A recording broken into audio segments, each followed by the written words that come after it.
কথা শনিত আহিব আৰু আবৃত্তি বিকাশ কৰি দিব। মোৰ মৃত্যুৰ দিনা কিমান যে ভাল লাগে,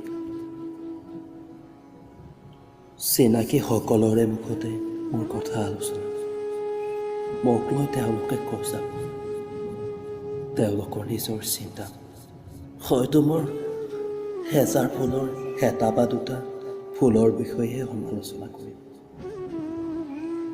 কিন্তু আলোচনা হ'লে প্ৰত্যেকটো ভাল কামৰে হ'ব। কিমান যে ভাল লাগিব,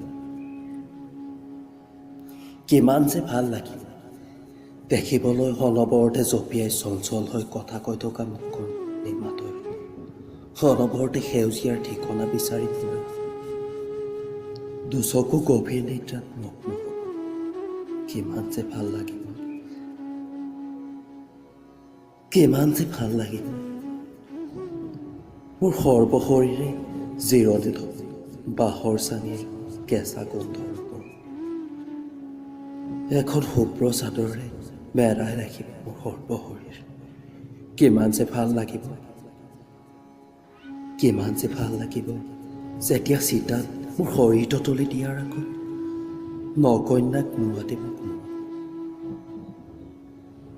মোৰ নিদ্ৰাত মগ্ন দুচকুলৈ চাই প্ৰতিজন চকুলতো মই বাধা নিদিওঁ, কাৰণ আপোন মানুহবোৰে শেষ বিদায়ৰ সময় মোক চকুলোৰে ধোৱাব। কোনেও মোক মোৰ কৰি অহা কামবোৰ উপলঙা কৰি নাহে, যি কৰিলোঁ তাৰ বাবে হয়তো কৃতজ্ঞতাহে জনাব। হৃদয়ৰ বিষবোৰ নোহোৱা, হৃদয়ৰ কষ্টবোৰ নোহোৱা, কাৰোবাৰ পৰা বিশ্বাসঘাতকতা পাম বুলি ভয়ো নাথাকে। হ'বহে অগ্নি সংযোগৰ দ্বাৰা বিলীন হ'ব মোৰ শৰীৰ। আত্মীয়সকলে অধীৰ আগ্ৰহেৰে বাট চাব,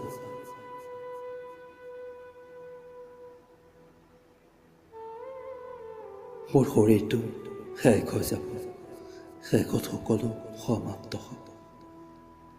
মোৰ জীৱনৰ লগতে মোৰ শৰীৰটো নোহোৱা হৈ যাব।